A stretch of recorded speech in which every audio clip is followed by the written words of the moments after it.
I'm Hillary Johnson, and welcome to Flashback, where we take a look at local stories from years gone by. Today we go back to September 20th, 2001, when the district of Stewart was attempting to change their economy's focus with more tourism and film production. The town of Stewart has a long history of tapping into Mother Nature's resources. Early settlers arrived by boat and set up camps during the gold rush. But the population of residents has always fluctuated with the economy. The population has gone up and down for years. It's always been a boom or bust town.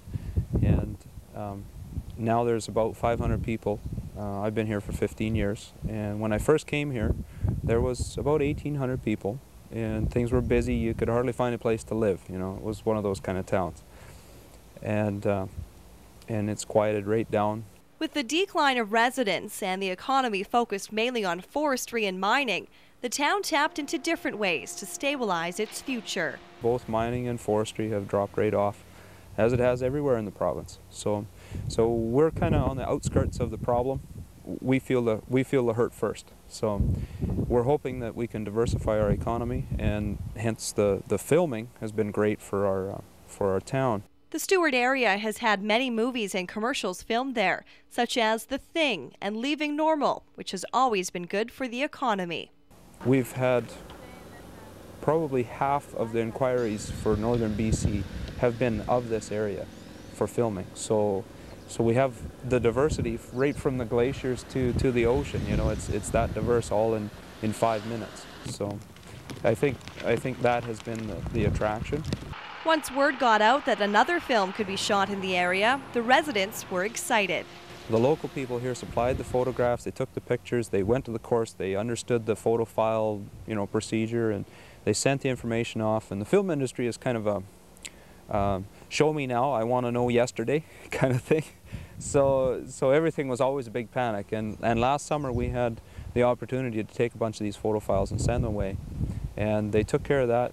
They did that. It was the locals that actually, the local people that actually made the effort to step out there and make it happen. So preparations were kicked into high gear for the movie crew's arrival once the town realized they in fact were coming. When they announced that, okay, we're coming, well, everybody's like, wow, because they'd already been up and scoped it all out. We knew kind of what accommodations they needed, and we realized, it's only a 10-day program, but in preparation for that, we've had people here for a month already. So anything to bolster up our economy is great. And I think it lifts people's spirits as well. Something positive, something happening. And that's really what we need. We need to stop looking down and start looking up. With the town increasing by roughly 1/3, accommodations was the biggest concern. The newest accommodation was freshly finished before the executives arrived. It was Ripley Creek, a 10-room lodge owned and partly built by local handyman Frank Hammermans. Then he purchased across here an old warehouse, and he's fixing that up, and he's going to have that as a lodge. And he'll have rooms in there, and each room has its own characteristic. No room is identical. He's reached out to try and expand the history and draw from the past of the town, the mining and the logging, and so it's quite interesting, the whole concept that he's building on. Although the focus on the economy has become wider in the past years, the influence of mining can still be seen even in the new lodge. Some of the rooms that are in Ripley Creek Lodge, one of the lodges that's being brought to life because of the movie in such a hurry anyways. There's currently about 5 or 6 carpenters working on this particular project to get it up and running in 2 days.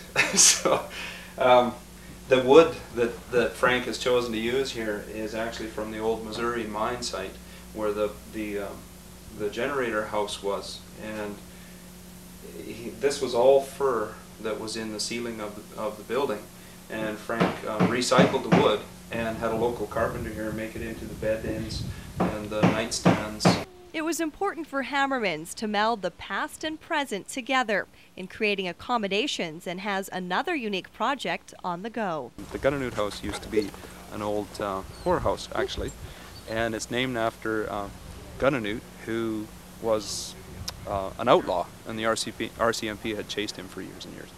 So it has history, and Frank felt that very important to include. And so he's put it out here, and the view is just incredible, and he is building that into rooms and keeping as much of the authentic value as he can in it. So. While Hammerman's was busy restoring old houses to look new, the movie construction crew was doing just the opposite.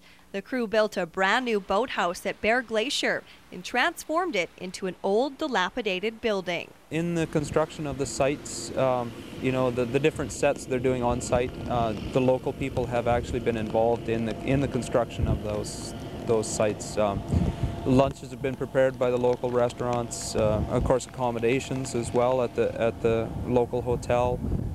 You know, all those things have been happening. So, yeah, there's been quite a bit of extra work sparked on by the film. So it's been good for our community. I think it's very positive. It's a good shot in the arm for the economy, which everybody needs right now. It puts Stewart in the forefront, which will help the tourism industry here, hopefully, and it's good for everybody, right from the gas station to the restaurants, to the grocery stores, to the hotels, to the bakery. It's good for everybody, and I think it'll be very positive. A $50 million thriller starring big names like Al Pacino, Robin Williams, and Hilary Swank was getting ready to be shot at Bear Glacier. The yachts the actors were staying on could be seen in the harbor.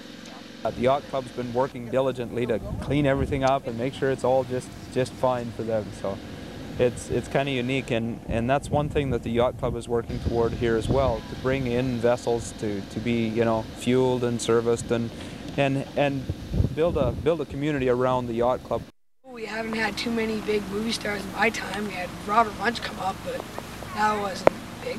The film, called Insomnia, is due out sometime next spring, and look for scenes featuring Bear Glacier. Tourism is what the town of Stewart wants a chunk of and is hoping to cash in, starting with film productions. Things are slow now, so it should help us quite a bit, and puts us in the forefront, in the limelight for tourism, and that's our business right now, is tourism. Things are so slow in the mining and forestry industry, so we have to rely on that, and it's positive for us. We hope we can get more of them.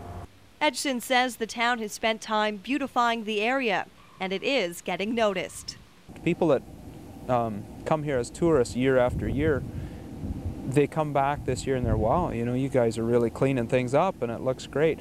So it gives you that initiative to carry on. So the town of Stewart is continuing to rely on Mother Nature to help with the economy, but now in a different way, through tourism and its natural beauty.